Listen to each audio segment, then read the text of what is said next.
అందరికీ నమస్తే. ఈరోజు మనం మీర్పేట్లో మాజీ జవాన్గా పనిచేసిన గురుమూర్తి కుక్కర్లో తన భార్యని ఉడకబెట్టి మాయం చేసిన సంఘటన గురించిన విషయాలను కూలంకషంగా చర్చించుకుందాం. అసలు మానవ సమాజం, మనుషులు, మానవత్వం నశించిపోయిందా? 2020 అంతమైపోతుంది, 2000లో అంతమైపోతుంది అన్నారు. యుగాంతం వచ్చేస్తుంది అని అన్నారు. వీరబ్రహ్మం గారి చరిత్ర అది ఇది అని అన్నారు. అదేమో కానీ నిజంగా మనుషులు, మానవత్వం చచ్చిపోయి యుగాంతం అయిపోయింది. నిజంగానే యుగాంతం అంటే మొత్తం అంతా మన కళ్ళ ముందు నాశనం అయిపోవడం కాదు. ఇదే మానవత్వం నశించిపోవడం అంటే. 13 ఏళ్ళు కాపురం చేసిన భార్యపై అనుమానమా అని కొంతమంది చెప్తే, లేదు తనకే ఒక అక్రమ సంబంధం ఉంది, ఆ భార్యని అడ్డు తొలగించుకోవాలనేటువంటి ఒక కారణంతో కర్కశంగా ఆమెను హత్య చేసి ఆమెను మాయం చేసిన ఘటన యావత్ భారతదేశంలోనే ప్రతి ఒక్కరికి కూడా ఒళ్ళు గగురు పుచ్చేట్టుగా ఉంది.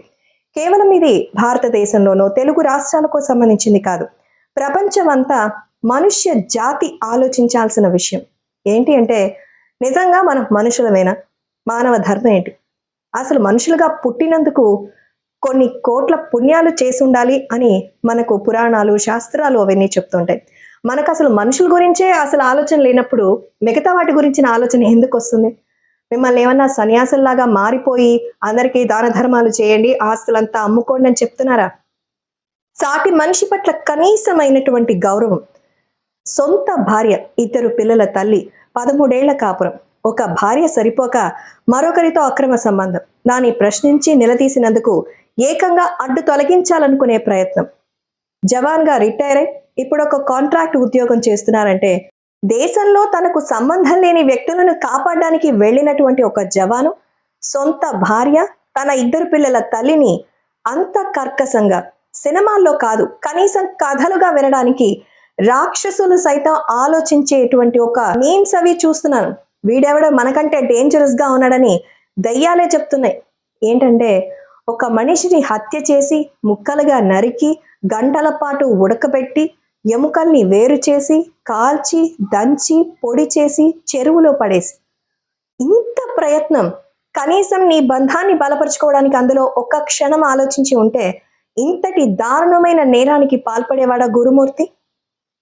అసలు కథ ఏంటంటే, జిల్లెలగూడలోని చెరువులో ఆమె మృతదేహానికి సంబంధించిన ఆనవాళ్లు ఏవి దొరకలేదు. కథ అంతా ఎలా జరిగింది?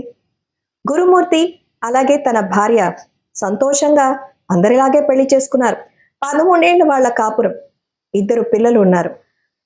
గురుమూర్తి జవాన్గా రిటైర్ అయిన తర్వాత ప్రైవేట్ ఉద్యోగం చేస్తూ ఉన్నాడు. డిఆర్డిఏలో ఆయన చేస్తున్న ఆ కాంట్రాక్ట్ ఉద్యోగానికి, ఆయన చేస్తున్నటువంటి ఆ వెలగబెట్టినటువంటి జాబ్కి మరొక అక్రమ సంబంధం, అది కూడా యువతి తరపు బంధువులే. వారి ఊరికి వెళ్ళినటువంటి సందర్భంలో అదే ఊరికి చెందిన మరొక యువతితో అక్రమ సంబంధం పెట్టుకున్నారు. ఆ విషయం తెలిసి ఎవరైతే హత్య గావించబడ్డారో మాధవి, తన తల్లిదండ్రులు మందలించి దేహశుద్ధి చేసి పరువు పోతుందని బయట ఎవరికి తెలియనియకుండా అక్కడి నుంచి పంపించేశారు. ఇక ఆ తర్వాత చరా మామూలే, తెలియకుండా ఆ సంబంధాన్ని కొనసాగించారు. వాటికి సంబంధించిన ఆధారాలు ఫోన్లో కూడా ఉన్నాయి. అంతగా ఇష్టం అనుకుంటా, కన్న బిడ్డలని, భార్యని సైతం ఆలోచించకుండా అక్రమ సంబంధం కోసం క్షణికావేశంలో తన భార్యని చంపాలనే నిర్ణయం తీసుకున్నారు. దానికి సంక్రాంతికి ప్లాన్ చేసుకున్నారు.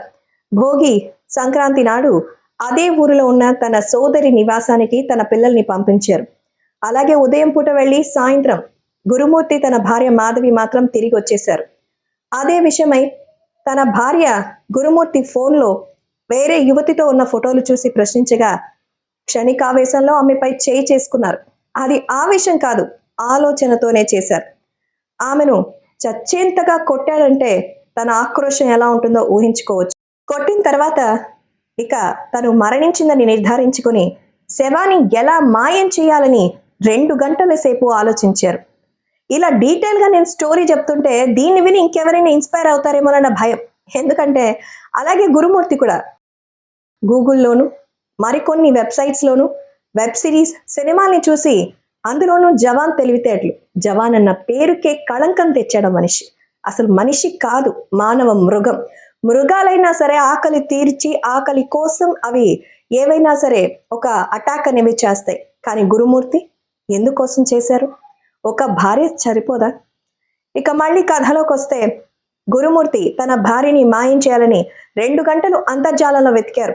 ఆ తర్వాత ఒక నిర్ణయానికి వచ్చారు. బయటికెళ్ళి కొన్ని కెమికల్స్ తీసుకుని వచ్చారు. ఇక మాధవి మృతదేహాన్ని ఆక్సా బ్లేడ్తో తన తలని మొండె నుంచి వేరు చేశారు. ఆ తర్వాత శరీరాన్ని 3 భాగాలుగా నరికాడు. వాటిని 25 లీటర్ల పెయింట్ బకెట్లో వేసి కొన్ని గంటలు అక్కడే కూర్చుని మరిగించారు. దఫాలుగా వాటిని మరిగించి మెత్తబడ్డాక వాటిని ఎముకల నుంచి వేరు చేశారు. ఆ మాంసపు ముద్దని ఎండబెట్టి దంచి పొడి చేశారు. ఆ తర్వాత వాటిని ఇంట్లోని టాయిలెట్లో ఫ్లష్ చేశారు. తర్వాత ఆ ఎముకల్ని కూడా తీరుబాటుగా కాల్చి ఆ తర్వాత వాటిని కూడా పొడి చేసి పక్కనే ఉన్న జిల్లులు కూడా చెరువులో కవర్లుగా తీసుకుని వెళ్ళి పడేశారు. ఇదంతా జరిగిన తర్వాత 13, 14వ తేదీ తన చెల్లెలి ఇంటికి వెళ్ళినటువంటి ఆ గురుమూర్తి 15వ తేదీ ఈ కథ అంతా నడిపారు. 15వ తేదీ తర్వాత 16వ తేదీ ఈ మొత్తం పనిని ఇంట్లో ఉండి బయటకు వెళ్లకుండా చేశారు. 17వ తేదీ సాయంత్రం గురుమూర్తి తన భార్య తల్లిదండ్రులకి ఫోన్ చేసి ఈ విషయంపై ఇన్ఫార్మ్ చేశారు. ఇంట్లో చిన్న గొడవ జరిగింది, మాధవి కోపగించుకొని ఎటో వెళ్ళిపోయింది, కనపడటం లేదు, నేను వెతుకుతున్నానంటూ అమాయకపు భర్త మొహం వేసుకొని చెప్పారు. తర్వాత తల్లిదండ్రులు పొద్దున వరకు వెతికి 18వ తేదీ తెల్లవారుజామున ఈ విషయంపై ఒక నిర్ణయానికి వచ్చి పోలీసులకి ఫిర్యాదు చేశారు. పోలీసులు ఇంకా వాళ్ళ పని వాళ్ళ స్టైల్లో మొదలు పెట్టారు. సీసీటీవీ ఫుటేజ్ని పరిశీలిస్తే 14వ తేదీ గురుమూర్తితో పాటు లోపలికి వెళ్ళిన మాధవి తిరిగి బయటకు రాలేదు. Matter is very clear. Gurumurthy మాత్రం బయటకు వస్తున్నాడు తప్ప మాధవి బయటకు రాలేదు. సో గురుమూర్తిని తనదైన స్టైల్లో అయితే అడిగితే మొత్తం కథ అంతా చెప్పారు. ఆ కథ విని పోలీసులకే నిర్ఘాంతపోయారు. అసలు మనిష మన కళ్ళు ముందున్నది ఏదైనా మృగమా? మృగమైన ఆనవాళ్ళు ఉంటాయి. ఆనవాళ్ళు లేకుండా చేయాలని ఒక మనిషి కనిపించిందంటే ఆ మనిషి ఎంత ప్రమాదకరమైన మనిషి. చుట్టుపక్కల వాళ్ళు, తనతో ఉన్న వాళ్ళు, తన వాళ్ళు, అయిన వాళ్ళు, ఫ్రెండ్స్ నిజంగా గురుమూర్తి తమ వాడని చెప్పుకోవడానికి అసహించుకుని భయపడే పరిస్థితి ఉంది. నిజంగా ఇలాంటి ఆలోచనలు ఎవ్వరికీ కూడా కలలో కూడా ఊహించడానికే ప్రమాదకరంగా ఉంటాయి. ఆ మాంసాన్ని కుక్కర్లో ఉడకబెట్టి, అది కూడా ఏ పెద్ద కుక్కరో కాదు, చాలా చిన్న కుక్కర్. ఇంట్లో మాంసాన్ని కాలుస్తుంటే, ఇంత చేస్తుంటే పక్కన వాళ్ళకి రాలేదా అంటే మేక కాళ్ళు తలకాయ కాలుస్తున్నానని ఇచ్చారట సమాధానం. ఆ స్మెల్ బయటికి రాకుండా ఉండడానికి కొన్ని రకాల రసాయనాల్ని వాడారట. ఇప్పటికీ మీడియాకి సంబంధించి కొన్ని ఫుటేజ్లు అవి ఇవి చూస్తే మనకు అసలు ఆ పాత్రలు ఎంత శుభ్రంగా కడిగి బోర్డులు ఇచ్చారో చూస్తేనే అర్థమవుతుంది. నిజంగా ఈ వ్యక్తిని మనిషి అనడానికి ఎక్కడైనా ఒకే ఒక్క రీజన్ అంటూ ఉందా? తనతో కాపురం చేసిన భార్య, తన పిల్లల తల్లి నీ సుఖం కోసం, నీ ఆలోచన కోసం ఇంత కర్కశంగా, మనిషి అన్నటువంటి ఆలోచన లేకుండా ఇంతగా చేశారంటే నిజంగా తనకి ఎలాంటి పనిష్మెంట్ ఇవ్వాలి? ఇప్పుడు పోలీసుల ముందున్నటువంటి అతిపెద్ద సమస్య, గురుమూర్తి నిజంగా మాధవిని హత్య చేశారనడానికి కోర్టుకు ఆధారాలు సమర్పించాలి. ఎక్కడి నుంచి సేకరిస్తారు? అప్పటికి ప్రత్యేకంగా బ్లూరేతో ఫోరెన్సిక్ నిపుణులతో సైతం పిలిపించి చూడగా బకెట్, కుక్కర్, మరికొన్ని బ్లేడ్, కత్తి, అలాగే మటన్ కొట్టే పెద్ద అక్కడ ఉన్నటువంటి చెక్క, వాటన్నిటిపైన నమూనాలు సేకరించారు. ఆ డిఎన్ఏ ప్రకారం ఆ పిల్లల డిఎన్ఏతో మ్యాచ్ చేసి అది మాధవిదని ప్రూవ్ చేస్తేనే అక్కడ పోలీసులు అతనికి శిక్ష వేయాల్సి ఉంటుంది. యావజ్జీవ శిక్ష ఇవేనా పరిష్కార? శిక్షా స్మృతిలో కానీ రాజ్యాంగంలో కానీ గురుమూర్తి చేసిన పనికి సరైనటువంటి దండన ఉంది అంటారా? ఆ తల్లిదండ్రులు, ఆ పిల్లలు తన తండ్రి ఇలా తన తల్లిని చేశారు అంటే సమాజానికి ఆయన చేసినటువంటి ఉద్దేశం ఏమిటి?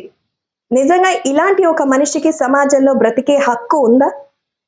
అసలు దాని వల్ల ఏ రకమైనటువంటి ఉపయోగం ఉంది? గురుమూర్తి యొక్క మానసిక స్థితి సరిగా లేదనో, లేకపోతే ఇంకోటో కాదు, పూర్తిగా తెలివితో మద్యం తాగుతూ 2 రోజుల పాటు చేసిన. సో మొత్తానికి గురుమూర్తికి సంబంధించిన విషయంలో ఇలాంటివి సమాజానికి ఏ రకమైన సందేశాన్ని ఇస్తాయి? కాబట్టి మన భారతీయ శిక్షా స్మృతి అలాగే పోలీసులు వాళ్ళ మీద ఉన్నటువంటి నమ్మకాన్ని పోగొట్టుకోకుండా అత్యంత కఠినమైన శిక్ష గురుమూర్తికి ఇవ్వాలి. కొంతమంది కొన్ని వీడియోస్కి మరి కామెంట్స్ చేస్తున్నారు, మీకేం తెలుస్తాయి, ఆయన జవాన్గా బయట ఉన్నప్పుడు ఆమె ఏ రాసలీలలు నడిపిందో దానికోసం ఇలా అంటున్నారు, అలా చేయడం వల్ల తప్పేముంది అంటున్నారు.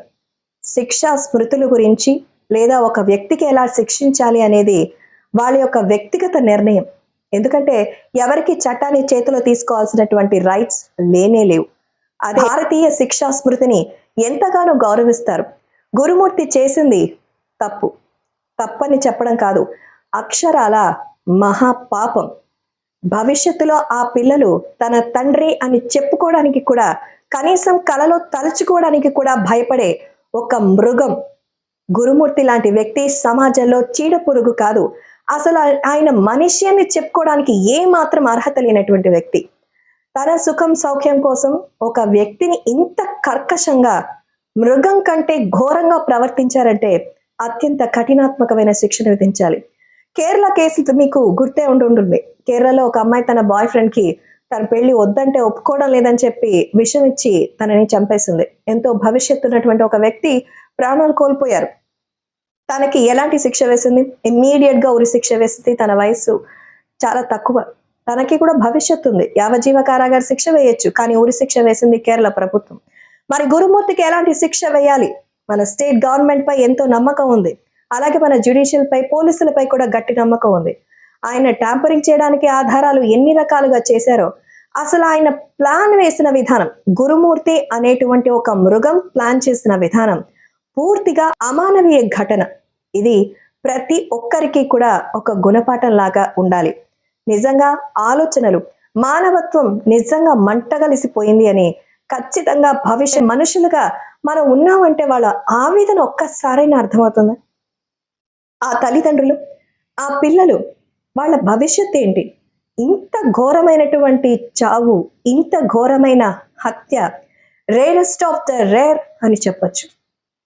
కాబట్టి గురుమూర్తి తాను ఎంతగా అయితే వెతికి 2 రోజుల పాటు నిద్ర లేకుండా మందు తాగుతూ తన భార్య కోసం ఇంత హత్యకాండని రచించాడో, తనకి కూడా అలాంటి శిక్షే పడాలని మాధవి తరపు వారు కోరుకుంటున్నారు. సమాజంలో ప్రతి ఒక్కరు కూడా బాధ్యతాయుతంగానే ఉండాలి. ఎక్కడ ఎవరేమైపోతే మనకేంలే అని కాకుండా ఏదైనా సంఘటన జరిగినప్పుడు మనం అంటూ ముందుకెళ్ళాలి. ముఖ్యంగా ప్రతి ఒక్కరూ కూడా ప్రశ్నించే తత్వాన్ని నేర్చుకుంటే దేశం, రాష్ట్రం, మనం ఎప్పుడు కూడా బాగుపడతాం. పక్కన ఏదో జరుగుతుంది మనకెందుకులే అనుకుంటే పక్కన జరిగింది రేపు మనకు జరగచ్చు. దయచేసి జాగ్రత్తగా ఉండండి, సురక్షితంగా ఉండండి. సమాజంలో మీరు బాధ్యతాయుతంగా వ్యవహరిద్దాం అందరం.